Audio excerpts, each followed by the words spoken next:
الحمدللہ آج 21 جون 2020 کی قرآن کلاس نمبر 33 کی اسٹوڈیو ریکارڈنگ ہونے جا رہی ہے۔ آج انشاءاللہ تعالی ہم سورۃ البقرہ کی آیت نمبر 223 سے آنورڈ سٹارٹ لیں گے۔ اب اسپیسیفکلی سورۃ البقرہ کی آیت نمبر 222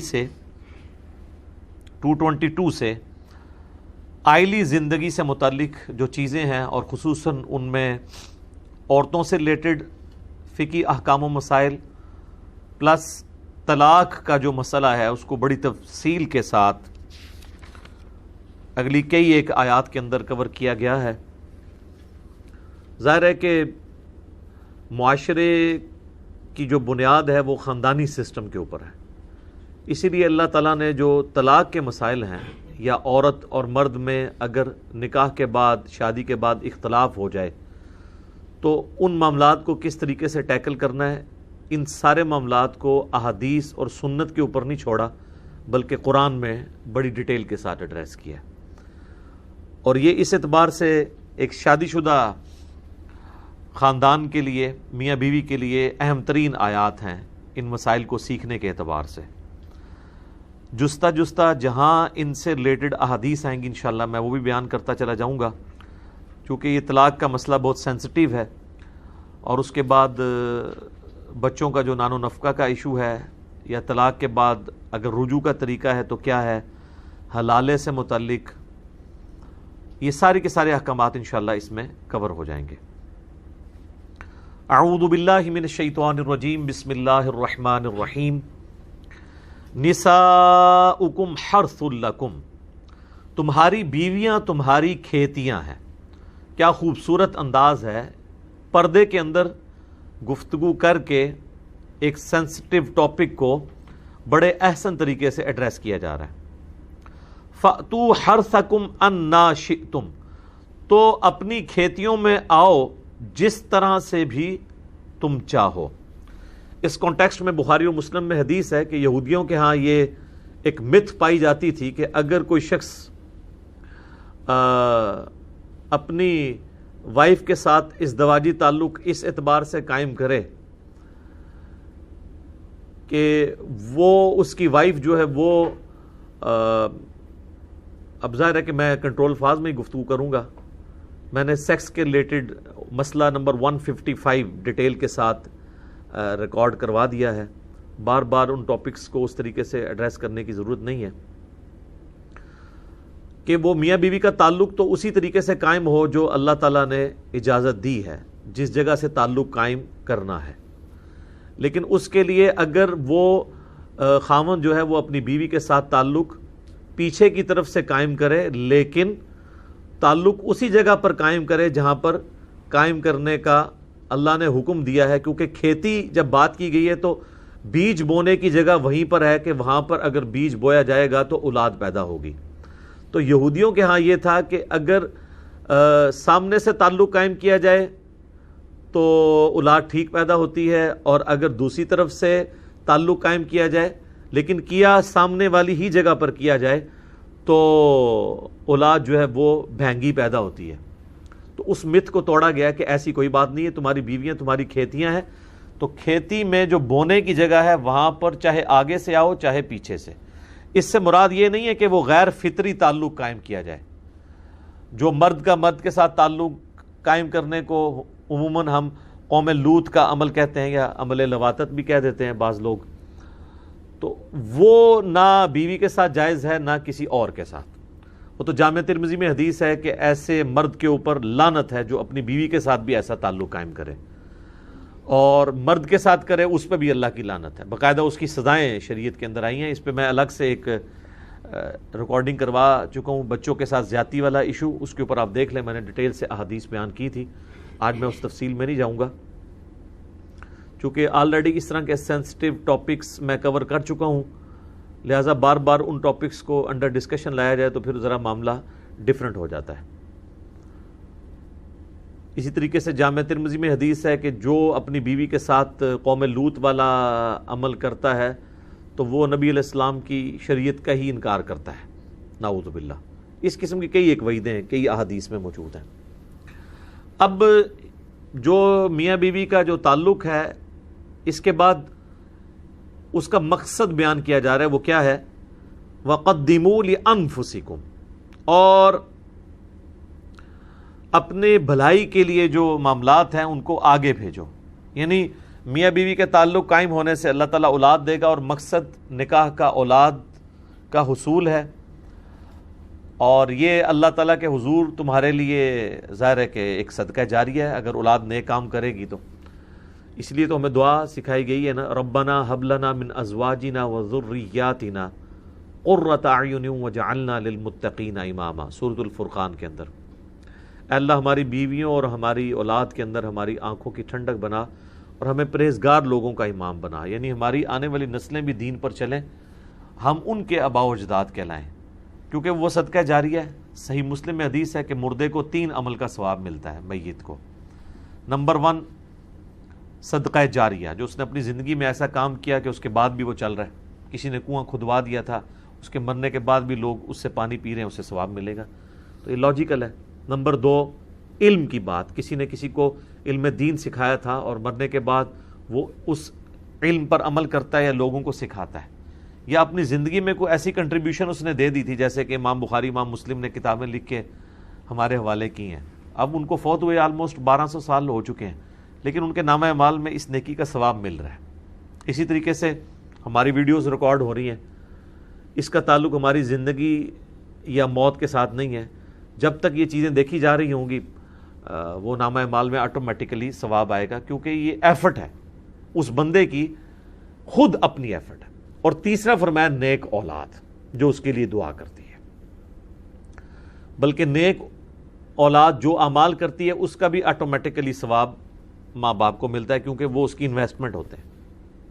سنن ابن ماجہ میں حدیث ہے کہ ایک شخص کا یعنی اللہ کے حضور وہ پیش ہوتا ہے مرنے کے بعد، تو اس کے درجات بلند کیے جاتے ہیں. تو وہ پوچھتا ہے کہ یہ تو میرا عمل نہیں تھا، تو اللہ تعالیٰ اس سے فرماتا ہے کہ تیرے بیٹے نے تیرے لیے استغفار کیا، اس کی وجہ سے اللہ نے تجھے تیرا یہ مرتبہ بلند کر دیا. تو یہ ایک فیض اس حوالے سے پہنچتا ہے. یہ ایک پورا ڈیٹیل ٹاپک ہے. میں نے اس کے اوپر مسئلہ نمبر 74 ایصال ثواب کے اوپر ریکارڈ کروا دیا ہے، آلموسٹ 2 گھنٹے کا. میرے جو 2 گھنٹے یا 3 گھنٹے کی ویڈیوز ہیں ان میں سے سب سے ٹاپ پہ جو ویڈیو گئی ہے وہ ایصال ثواب والی ہے، کیونکہ یہ ہر گھر کا مسئلہ ہے. کسی کی اولاد فوت ہو جاتی ہے، کسی کے ماں باپ فوت ہو جاتے ہیں، کسی کی بیوی مر جاتی ہے، پھر مرنے کے بعد ان کو خیال آ رہا ہوتا ہے کہ اب ہم ان کے لیے کیا نیکی کر سکتے ہیں. تو وہ پھر پوچھتے ہیں. تو نیٹ پہ جب بھی کوئی ایصال ثواب کا آپ لفظ لکھیں نا دنیا میں کہیں بیٹھ کے، تو سب سے ٹاپ پہ وہ والی ویڈیو کھلے، کیونکہ سب زیادہ لوگوں نے دیکھی ہے. اس میں میں نے کئی ایک احادیث بیان کی ہیں، قرآن پاک سے دلائل پیش کیے ہیں کہ میت کو مرنے کے بعد ثواب پہنچتا ہے ان نیک اعمال کا جو اس نے دنیا میں کیے، یا اس کی طرف سے جو صدقہ و خیرات بعد میں کیا جاتا ہے. باقی رہ گئے یہ 30 40 اور قرآن پڑھ کے بخشنا، تو یہ ساری سب کانٹیننٹ کی بدعات ہیں جو اب آلموسٹ سب کے ہاں ہی آ چکے ہیں. بریلوی اسے 30 یا سوئم یا 10واں یا آپ کہہ لیں 40واں کہہ کے منا لیتے ہیں. دیوبندی اسی کو کہتے ہیں دعا ہوگی، لفظ انہوں نے دعا ہوگی پڑھ رہے، وہ بھی وہاں پہ بھی قرآن پڑھ کے بخش رہے ہوتے ہیں. اور ایسے لوگوں کو قرآن بخش رہے ہوتے ہیں جنہوں نے پوری زندگی خود قرآن کھول کے نہیں پڑھا ہوتا کہ قرآن میں اللہ نے ہمیں کیا بتایا.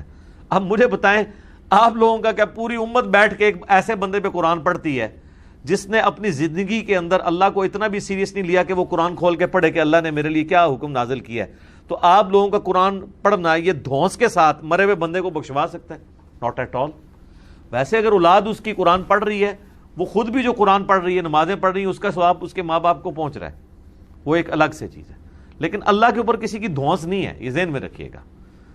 ویسے تو ہمیں پڑھایا جاتا ہے جی وہ اللہ تعالیٰ تو چھوٹی سی بات پہ بھی بخش دیتا ہے. جی وہ جی ایک بدکار عورت تھی، بخاری مسلم میں آتا ہے، اس نے ایک پیاسے کتے کو اپنے موزے میں پانی پلا دیا تھا کنویں سے نکال کے، اللہ نے اسی پہ اسے بخش دیا. اچھا اب آپ اس حدیث کو بیان کر کے آپ یہ سمجھتے ہیں کہ نبی علیہ السلام نے آپ کو اس سے نعوذ باللہ یہ تعلیم دی ہے کہ جو بدکاری کا اڈا چلا رہا ہے وہ چلاتا رہے، بس کبھی کبھار غریبوں کے اوپر یا کتوں کے اوپر کچھ خرچ کر دیا کرے.